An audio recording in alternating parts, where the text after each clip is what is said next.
संघ लोक सेवा आयोग और विभिन्न राज्य लोक सेवा आयोगों के जो पाठ्यक्रम है, उस पाठ्यक्रम में जो मुख्य परीक्षा है उसमें एक विषय वस्तु बहुत व्यापक रूप से समाहित है। और सिर्फ मुख्य परीक्षा ही नहीं है, प्रारंभिक परीक्षा में भी देखेंगे तो ये विषय वस्तु जिसकी मैं आप चर्चा करने जा रहा हूँ सबसे ज़्यादा महत्वपूर्ण विषयों में से एक है। और ये विषय वस्तु है अंतर्राष्ट्रीय संबंध, इंटरनेशनल रिलेशन। दरअसल संघ लोक सेवा आयोग हो या विभिन्न राज्य लोक सेवा आयोग हो, जो समसामयिक घटनाक्रम या करंट अफेयर्स की जो विषय वस्तु है उसमें अंतर्राष्ट्रीय संबंधों को तो सम्मिलित कर ही लेते हैं। और जब से मौजूदा सरकार आई है, इसके द्वारा अंतर्राष्ट्रीय स्तर पर या फिर हम कहें कि 1991 की आर्थिक सुधार की नीति के बाद जो वैश्वीकरण का जो एक प्रारंभ हुआ है, हमारी जो अर्थव्यवस्था है विश्व के अन्य देशों की अर्थव्यवस्था के साथ जुड़ गई है। तो अब बड़ा असंभव रह गया है कि हम अपने देश की जो विदेश नीति है या हमारे जो राजनयिक कूटनीतिक संबंध है विश्व के अन्य देशों के साथ, उनसे अछूते रह जाए। नित्य नूतन हमें उन संबंधों को जोड़ना पड़ता है, अपने आप को आर्थिक और जो हमारे सामरिक संबंध है उनके साथ जुड़ करके रहना पड़ता है। तो देखिए, अंतर्राष्ट्रीय संबंध विषय वस्तु अब आपकी बहुत व्यापक हो गई है, विशाल हो गई है। ये विषय वस्तु दिन प्रतिदिन अपडेट हो रही है, अपग्रेड हो रही है। इंटरनेशनल लेवल पे भारत एक बहुत सक्रिय सदस्य देशों के तौर पे उभर के आया है। एक कह सकते हैं कि जो महाशक्तियां हैं, वर्ल्ड पावर हैं, उन वर्ल्ड पावर की श्रेणी में भी भारत जो है धीरे धीरे सम्मिलित होता जा रहा है। एक डेवलप्ड इकोनॉमी है, एक बहुत बड़ी जनसंख्या है इस देश में, और पीपीपी के आधार पे हमारी अर्थव्यवस्था बहुत बेहतर परफॉर्म कर रही है इंटरनेशनल लेवल पे। संभावनाओं का देश है, जहाँ पे इतनी बड़ी मार्केट हो, इतना बड़ा बाजार हो, तो विश्व का कोई भी देश भारत को जो है किसी भी तरीके से इग्नोर नहीं कर सकता है। और जिस तरीके की हमारी सॉफ्ट पावर है, हमारा जो कल्चर है, बहुसांस्कृतिक रंग है, ये भी कहीं ना कहीं पे अंतर्राष्ट्रीय स्तर पर हमें वैश्विक परिदृश्य पे जोड़ के रखता है। तो ये विषय वस्तु आप सभी के लिए बहुत कॉम्प्लिकेटेड सा हो गया है। हमने ऑनलाइन बैचेज में इसको बहुत डिटेल से पढ़ाया है, समग्रता से पूरा एक टू जेड इस पूरे टॉपिक को कवर किया है। लेकिन साथ ही मैं आपको एक हमेशा बुक रिकमेंड करता हूँ कि एक पुस्तक आपको पढ़नी चाहिए। तो आज बुक रिव्यू के अंतर्गत एक बुक आपको बताई गई थी हमारे द्वारा। देखो, कई किताबें अंतर्राष्ट्रीय संबंध की, एक तो आती है आपकी 21वीं सदी में अंतर्राष्ट्रीय संबंध, ये आपकी पुष्पेश पंत की पुस्तक है, टाटा मैग्रा-हिल पब्लिकेशन निकालता है। इस पुस्तक में सभी आयाम नहीं दिए गए हैं, इसीलिए जब कोई संस्थान में आप करते हैं, क्लासेस करते हैं, जैसे हमने जो पढ़ाया है, तो हमने मल्टीपल जो है एस्पेक्ट में देख करके उस टॉपिक को कंप्लीट कराया है, ताकि अंतर्राष्ट्रीय संबंध आपका अपग्रेड होता रहे, अपडेट होता रहे। हर एक टॉपिक, उसमें कोई भी चीज़ छूटे ना, आपको हर चीज़ समझ में आए। किस तरीके से भारत का जो पड़ोस है, फिर विस्तारित पड़ोस है, फिर इसके बाद विश्व की जो महाशक्तियाँ हैं, विभिन्न प्रकार के जो क्षेत्रीय संगठन बने हुए हैं, विभिन्न प्रकार के जो हितकारी संगठन बने हुए हैं, जैसे कि अभी आप देख रहे हैं क्वाड की बड़ी चर्चा चल रही है इस समय, और जो अभ्यास मालाबार है, तो हमारी जो ये देखिए शक्ति संतुलन है, बदलता रहता है। इस समय एशिया शक्ति संतुलन का केंद्र है। सबसे बड़ी बात यहाँ पे कि चीन की उभरती हुई आर्थिक और जो एक तरीके से डिफेंस पावर है, इकोनॉमिक पावर है, ये एक बहुत इंपॉर्टेंट हो चुकी है। उसका जो हार्ड पावर कल्चर है और इंडिया की जो सॉफ्ट कल्चर पॉलिसी है, ये दोनों जो है एक बड़ी शक्ति के तौर पे एशिया केंद्र बिंदु बन गया है। इसके पहले आप देखेंगे कि जो 20वीं शताब्दी से पहले का ईरा था, प्रथम विश्व युद्ध से पहले का ईरा था, तो इसमें यूरोप बहुत केंद्र बिंदु के तौर पे था। चाहे वो ब्रिटेन रहा हो, फ्रांस रहा हो, स्पेन, पुर्तगाल और जो जर्मनी का क्षेत्र है। प्रथम विश्व युद्ध के बाद धीरे धीरे यूरोप की शक्तियों का आपस में ही जो टकराव हुआ, उसके कारण से इनका शक्ति संतुलन जो है कमजोर हुआ। तत्पश्चात द्वितीय विश्व युद्ध के बाद अमेरिका और यूनाइटेड नेशन का जो गठन होता है, संयुक्त राष्ट्र संघ का जो गठन होता है, अमेरिका और रसिया, उस समय सोवियत संघ के तौर पे था, दो महाशक्तियां उभर के आई। एक आपका एक अलग कॉन्टिनेंट अमेरिका के तौर पे है, उत्तरी अमेरिका महाद्वीप में, और दूसरा कॉन्टिनेंट यूरोप में ही है, यूरोप और एशिया में। तो मिला जुला रूप में ये जो शक्ति संतुलन का सिद्धांत था, यूएसएसआर के खत्म होने के बाद समाप्त होता है। और अभी वर्तमान परिदृश्य पे देखें तो अब बहुध्रुवी बन चुके हैं, अब कोई एक सिंगल ध्रुव नहीं है ना। नैम की पॉलिसी रही हो, है ना, क्योंकि नैम की पॉलिसी में भारत एक अग्रणी देश रहा है।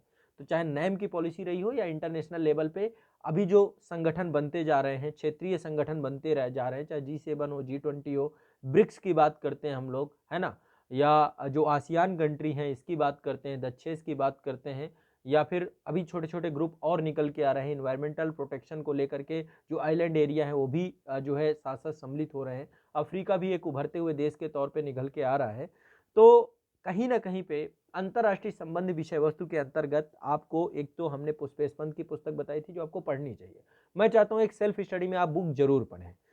एक बुक मैंने हम बताई थी राजेश मिश्रा की। राजेश मिश्रा की बुक ओरिएंटेड ब्लैक स्वान निकालता था, लेकिन ये पुस्तक अभी उपलब्धता सुनिश्चित नहीं हो पा रही इस पुस्तक की।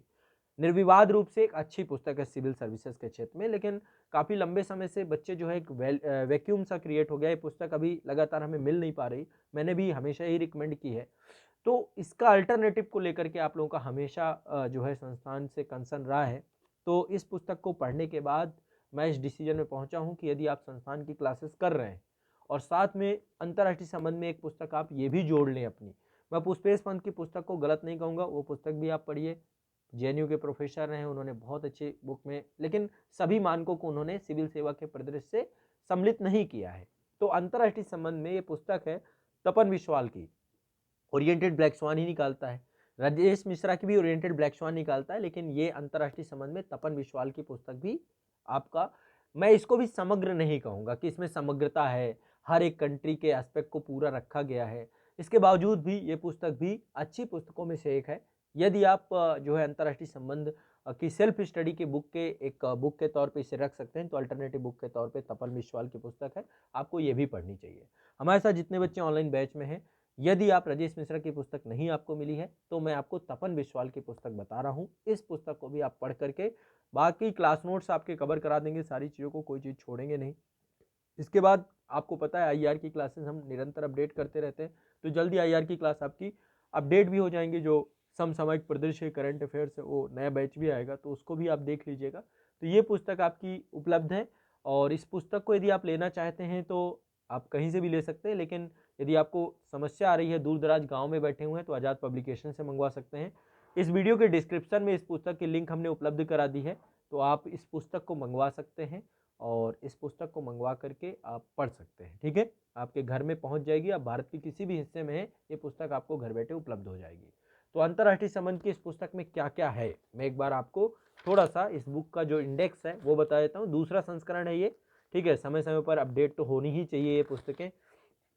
तो इस पुस्तक में देखो, एक तो बेसिक है जो अंतर्राष्ट्रीय संबंध से जुड़ी हुई चीज़ें हैं, तो अंतर्राष्ट्रीय संबंध से जुड़े हुए जितने भी अप्रोचेज हैं वो सारा कुछ इसमें कवर हुआ है। कोल्ड वार और कोल्ड वार के बाद किस तरीके का पूरा नया वर्ल्ड ऑर्डर जो डेवलप होता है, तो कोल्ड वार और पोस्ट कोल्ड वार को यहाँ पे कवर किया गया है।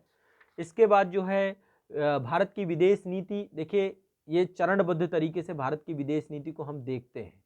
सबसे पहले जो वर्तमान में मौजूदा प्रधानमंत्री हैं, एक तरीके से देख सकते हैं कि विदेश नीति का एक नया आयाम 2014 से देखने से मिला है। इससे पहले जो विदेश नीति की पॉलिसी है वो एक मिले जुले रूप में हमें देखने को मिलती है। तो अंतर्राष्ट्रीय स्तर पर आप देखेंगे कि जो पावर है, वर्ल्ड पावर है, उसमें इंडिया का भी एक बहुत बड़ा रोल निकल के आया है। इसके बाद मल्टी इकोनॉमिक ऑर्गेनाइजेशन है, इंटरनेशनल बहुत सारे जो है संस्थाएं हैं जो बहुपाक्षिक अंतर्राष्ट्रीय संगठन के तौर पे काम करती हैं। इंटरनेशनल जो है जो फॉरेक्स रिजर्व है उसको लेकर के भी अंतर्राष्ट्रीय मुद्रा और व्यापार संस्थाएं भी बहुत सारी हैं, तो उसको इन्होंने कवर किया एक साथ। ठीक है, और इसके बाद जो है जैसे दक्षिण दक्षिण सहयोग की बात हम करते हैं, वाना कंट्री की बात करते हैं, संयुक्त राष्ट्र का खुद का एक संस्था है जिसको हम अंकटाड कहते हैं, तो संयुक्त राष्ट्र व्यापार और विकास सम्मेलन है। WTO की बात करते हैं, ब्रिटेन वुड्स व्यवस्था की बात करते हैं, सारा टॉपिक इसमें कवर होगा, IMF और वर्ल्ड बैंक के सारी चीज़ें। इसके बाद अंतर्राष्ट्रीय राजनीतिक व्यवस्था का टॉपिक भी इसमें कवर होता है, जिसके अंतर्गत जो विभिन्न प्रकार के अप्रोचेस हैं, जैसे कि उदारवादी दृष्टिकोण है, मार्क्सवादी दृष्टिकोण है, और जो डिपेंडेंसी की बात करते हैं, आज हम एक और शब्द बहुत यूज करते हैं इंटरनेशनल रिलेशन में, वैश्विक ग्राम की बात करते हैं कि पूरा ये ग्लोबल विलेज में कन्वर्ट हो गया है। पूरा एक देश में कोई घटना घटती है, जैसे कल आपने देखा होगा कि भारत का सेंसेक्स जो है बहुत तेजी से गिरा, क्योंकि जो है इंटरनेशनल लेवल पे ये बात निकल के आई कि जो अमेरिका है वहाँ पर जो है लॉकडाउन जैसी व्यवस्था, या फिर जिस तरीके से ओमिक्रॉन का जो कोविड का नया वेरिएंट है उसका प्रभाव हो सकता है। तो अब इंटरनेशनल पे कहीं पे भी होगा, फेड रिजर्व यदि कुछ भी वहाँ पर अपनी पॉलिसी चेंज करता है तो भारत का भी इकोनॉमी उससे जुड़ाव रखती है। और आपको पता है शेयर मार्केट का जो फ्लक्चुएशन है वो इसी पे आधारित है कि इंटरनेशनल कोई भी खबर इसको जो है फ्लक्चुएट कर देती है। इसके बाद वैश्वीकरण एक प्रॉपर टॉपिक है आपका, जो कि इंडियन सोसाइटी से भी जुड़ा हुआ है, साथ साथ ही अंतर्राष्ट्रीय संबंध से जुड़ा हुआ है, ये भी इसमें कवर किया इन्होंने। इसके बाद समकालीन विश्व के बहुत सारे मुद्दे हैं, जैसे संयुक्त राष्ट्र संघ, इसमें सुधार को लेकर सिक्योरिटी काउंसिल में जो है भारत को भी जोड़ने की बात हो रही है और इंटरनेशनल लेवल पे कई देश हैं जो इस समय इसके सुधार को लेकर के बात करें तो टॉपिक कवर है इसमें। और साथ में नारीवादी दृष्टिकोण जो है जे.एन. टिकनर का है, वो भी इसमें इन्होंने दिया है पूरा का पूरा कि इंटरनेशनल लेवल पे जिस तरीके से महिला सशक्तिकरण को लेकर कैसे वर्क किया जा सकता है, महिलाओं की सहभागिता को कैसे हम ले सकते हैं। वैश्विक पर्यावरणीय मुद्दे बहुत सारे हैं आपके, जैसे प्रदूषण को लेकर के बहुत सारे मामले हैं, ठीक है, तो ये सारे हम देख सकते हैं।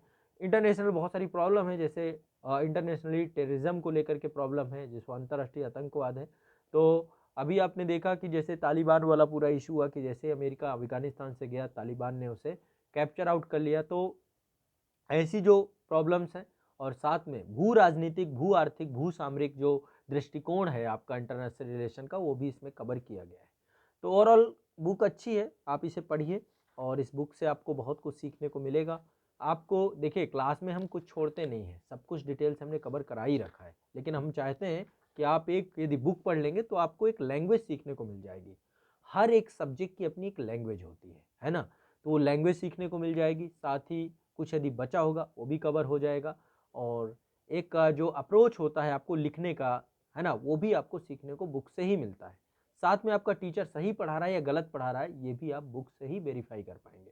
तो इसलिए मैं हमेशा बुक रिकमेंड करता हूँ, सेल्फ स्टडी में बुक आपको पढ़नी चाहिए। तो अंतर्राष्ट्रीय संबंध की बुक की लिस्ट में तपन विश्वाल की ओरिएंटेड ब्लैक स्वान की पुस्तक भी आप सम्मिलित कर सकते हैं, मेरे द्वारा आपको रिकमेंडेड है।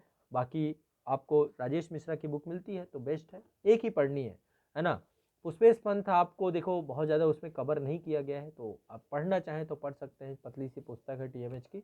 बट ये पुस्तक आपको चाहिए तो अभी आप तुरंत ऑर्डर करिए, डिस्क्रिप्शन में लिंक है, आज़ादpublication.com पे जाके देख सकते हैं, वहाँ पर आपको ये पुस्तक मिल जाएगी, ठीक है। तो चलिए, मिल जुड़े रहिए संस्थान के साथ, हम आपके साथ हमेशा बने रहेंगे। और आज़ाद ग्रुप और आज़ाद पब्लिकेशन के द्वारा आपको क्लासेस भी प्रोवाइड होंगी, बुक्स भी आपको मिलती रहेंगी और मैं आपको गाइड करता रहूँगा। जब नए संस्करण आएंगे उसमें भी आपको सूचित करूँगा। यदि आपको कोई बुक्स का रिव्यू चाहिए, बुक्स के बारे में पूछना है, जानना है जो सिविल सर्विसेज से जुड़ी हुई है, तो आप मुझे कमेंट सेक्शन में बता सकते हैं। मैं आपको निश्चित तौर पे एक सही दृष्टिकोण, सही अप्रोच और पुस्तक के बारे में उसको पढ़ना है नहीं पढ़ना है आपको ज़रूर बताऊँगा, ठीक है। तो मेरे साथ जुड़े रहिए, आपका बहुत बहुत शुक्रिया, धन्यवाद।